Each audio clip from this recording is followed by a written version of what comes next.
Tu te demandes sûrement, mais comment est-ce que tu peux investir? On te dit que c'est super important et tu commences à comprendre pourquoi, mais tu sais pas vraiment comment faire. À première vue, la bourse, ça peut te faire peur avec des krachs boursiers, des langages hyper compliqués. Tu penses qu'il faut tout analyser constamment devant des ordinateurs, des graphiques, etc. Mais je te rassure, la bourse, c'est pas que ça. Tu peux totalement avoir des revenus passifs en investissant en bourse, et ce même avec un petit capital de départ. Donc tu peux très bien commencer à investir avec 100 euros, ou même 10 euros d'ailleurs. Ça te demande pas beaucoup de temps et tout le monde peut le faire avec les bonnes bases. Bienvenue dans ma nouvelle vidéo. Sur cette chaîne, je t'explique comment mieux gérer ton argent et construire ta richesse.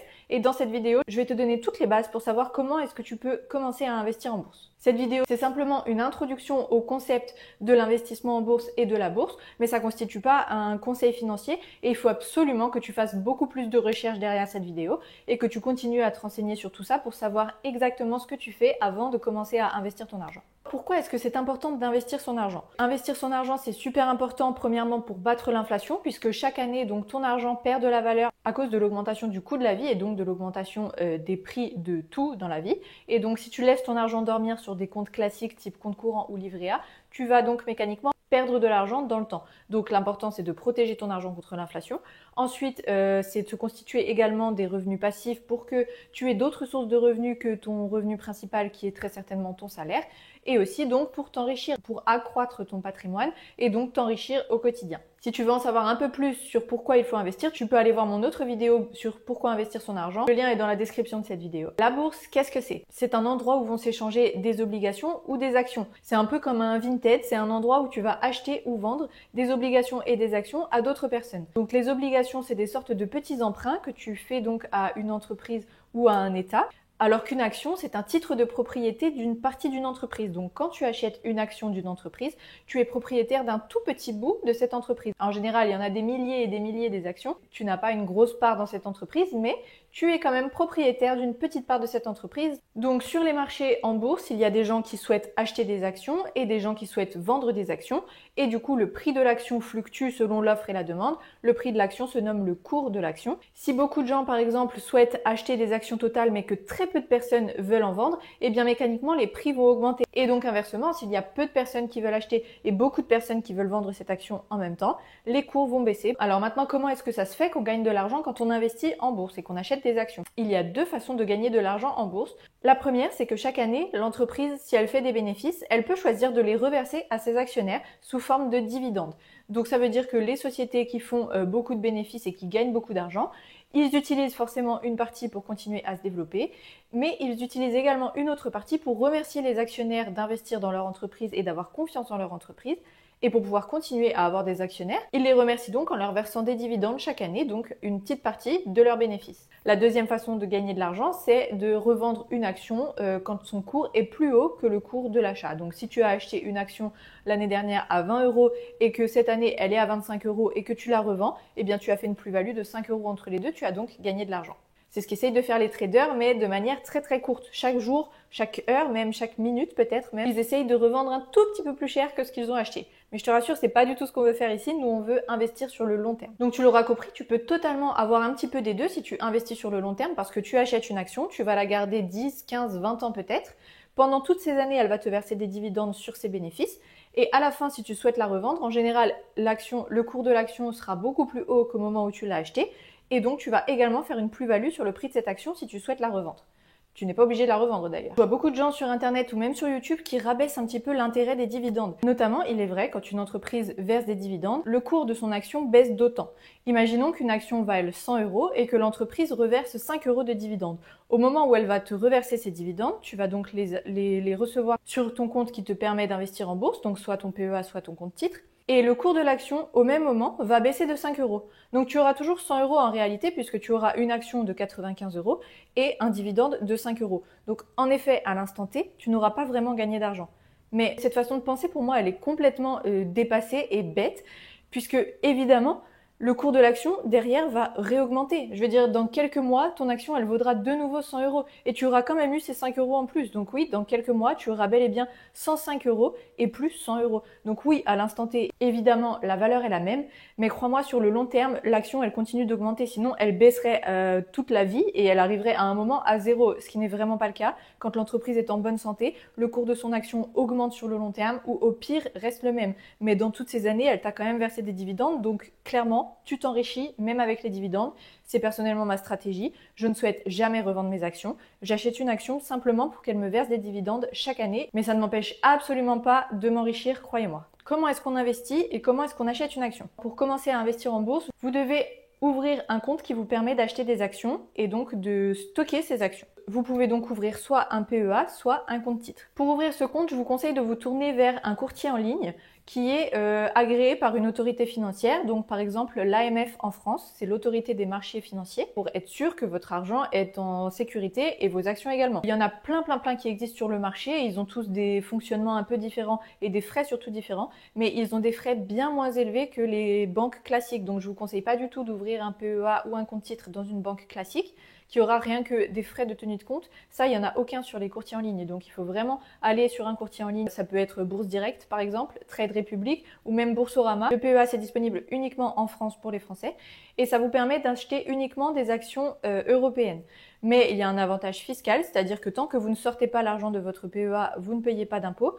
Et une fois que 5 ans se seront écoulés, quand vous retirerez de l'argent, vous payerez uniquement les prélèvements sociaux qui sont actuellement de 17,2%. Donc ça vous fait vraiment une vraie économie d'impôt. Et pendant le temps que vous faites juste grossir votre patrimoine et que vous ne retirez pas d'argent, ça donne un réel bénéfice de ne pas supporter les impôts pendant ce temps. Il y a une limite de plafond également. Je crois qu'on peut investir que de mémoire 150 000 euros maximum. Le compte titre, en revanche, eh bien, c'est le truc de base qui vous permet d'acheter ce que vous voulez ou que ce soit n'importe où sans plafond. Voilà, c'est le truc basique. Mais du coup, vous payerez des impôts à chaque fois que vous recevrez des dividendes ou que vous ferez des plus-values. C'est au fur et à mesure, vous payerez les impôts. Donc ensuite, tout simplement, une fois que ce compte est ouvert, eh bien, vous faites un virement tout simple sur votre appli de banque. Vous faites un virement vers votre PEA ou votre compte titre et ce compte, du coup, recevra donc de l'espèce.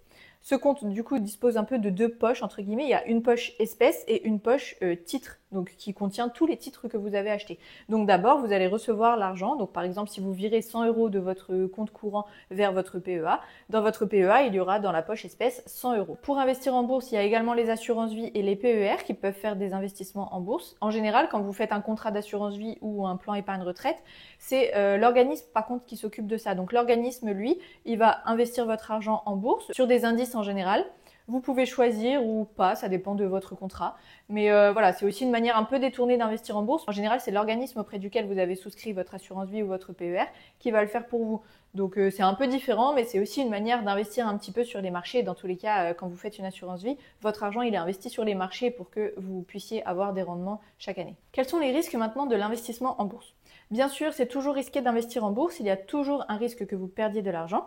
Par exemple, donc, si vous achetez une action à 100 euros, si cette action chute et ne vaut plus que 30 euros, si vous la vendez à 30 euros, en effet, vous aurez perdu 70 euros. Si l'entreprise même fait faillite, vos actions ne vaudront plus rien du tout et vous aurez complètement perdu l'argent que vous avez investi. Il y a aussi les risques du secteur. Donc, si vous achetez une action d'une entreprise qui fabrique des voitures, par exemple, et que demain, les voitures n'existent plus parce qu'on a inventé d'autres choses plus intéressantes écologiquement parlant que les voitures, eh bien, l'entreprise, il y a de fortes chances qu'elle fasse également faillite, mais à cause du secteur.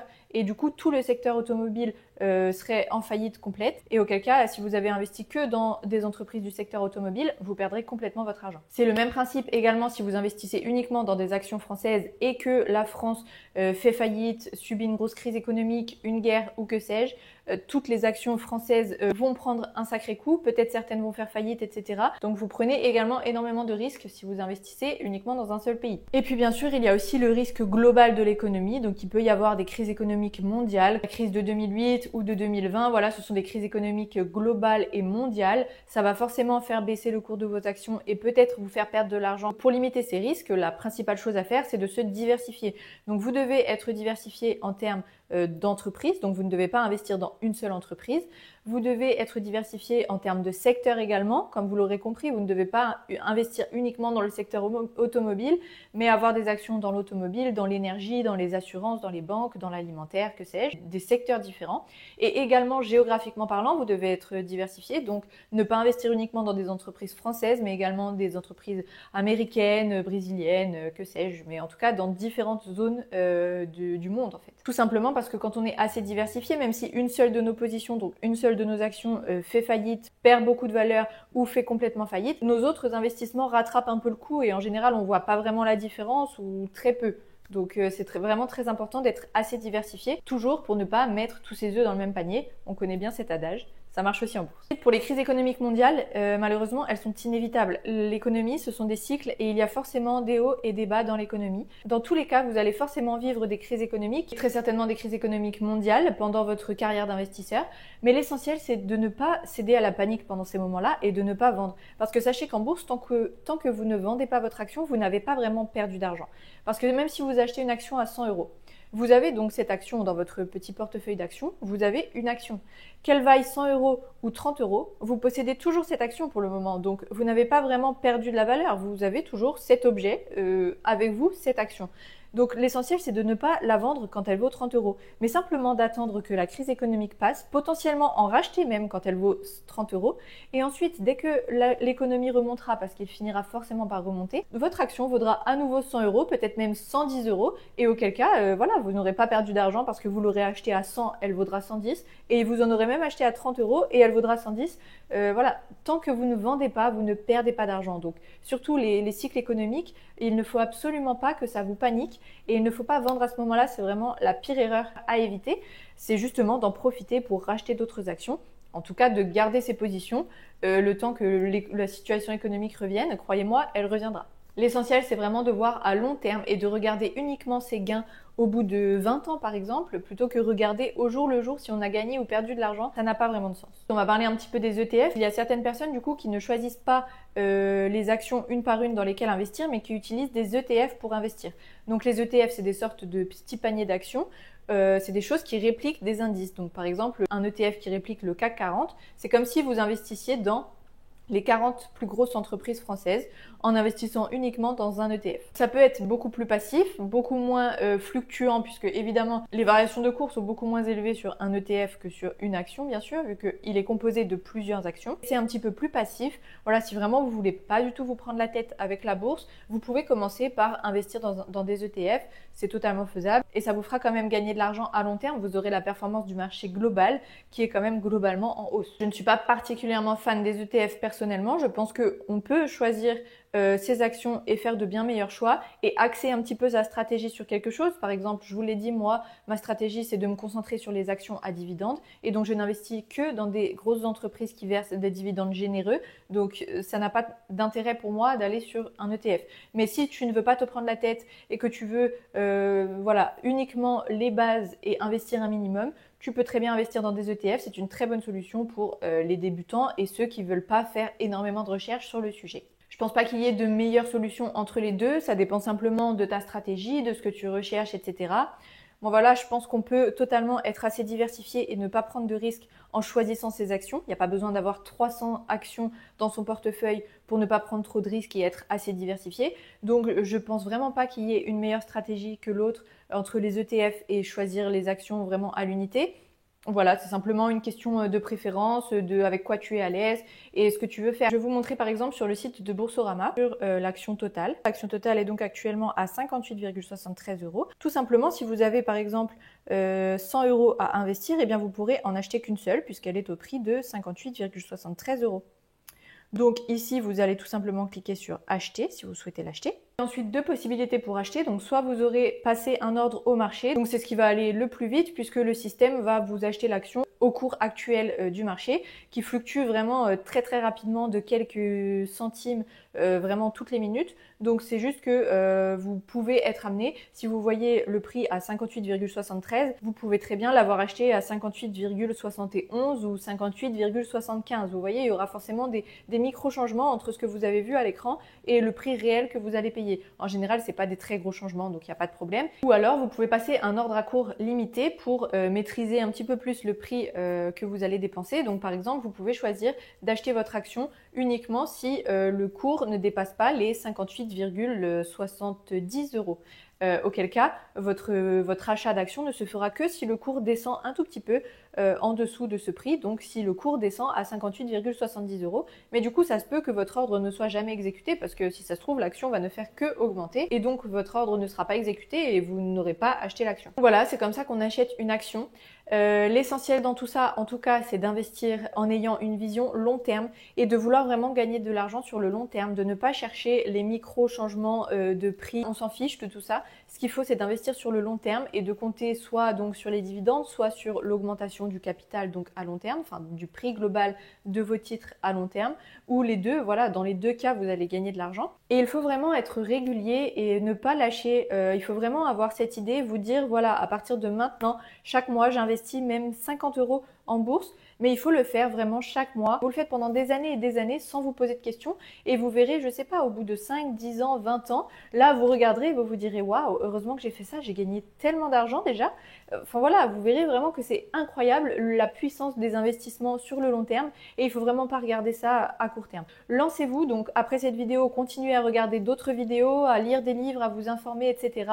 Il faut vraiment s'y mettre au final, commencer avec des petites sommes le plus tôt possible parce que c'est aussi en faisant qu'on apprend et c'est en faisant que vous allez vous familiariser un petit peu avec la chose et que ça vous fera beaucoup moins peur et après vous verrez que c'est normal d'investir en bourse, c'est pas si effrayant et c'est pas si difficile. En tous les cas, vous pouvez espérer de très bons rendements entre 5% et 10% par an. C'est vraiment des très très bons rendements quand on investit son argent. Vous pouvez tomber sur beaucoup d'arnaques, etc. dans ce domaine-là surtout qui vous disent que vous pouvez espérer des rendements à 50%, 100% par an. Voilà, n'écoutez pas tout ça. Concentrez-vous sur ces investissements de bon père de famille sur le long terme, à viser donc entre 5 et 10% de rendement par an. Comme dit, c'est de très très bons rendements et ça vous permettra déjà de gagner énormément d'argent sur le long terme. Si jamais vous avez du mal à vous dégager de l'argent chaque mois pour investir, n'hésitez pas à commander du coup mon livre qui est disponible sur Amazon. Le lien est dans la description de la vidéo. Ce livre, du coup, vous permettra de vous constituer votre propre budget selon votre objectif et donc de vous apprendre à dégager de l'argent chaque mois pour économiser et pour investir si jamais c'est quelque chose que vous avez du mal à faire et que vous vous dites dès maintenant que même 50 euros par mois à investir, vous n'arriverez pas à vous les dégager. Voilà, mon livre est là pour vous aider à construire ça et à vous dégager cet argent pour l'investir. Comme vous l'aurez compris, c'est super important. Merci beaucoup d'avoir regardé cette vidéo et je vous retrouve bientôt dans la prochaine. Et en attendant, n'hésitez pas à me retrouver sur tous mes réseaux sociaux.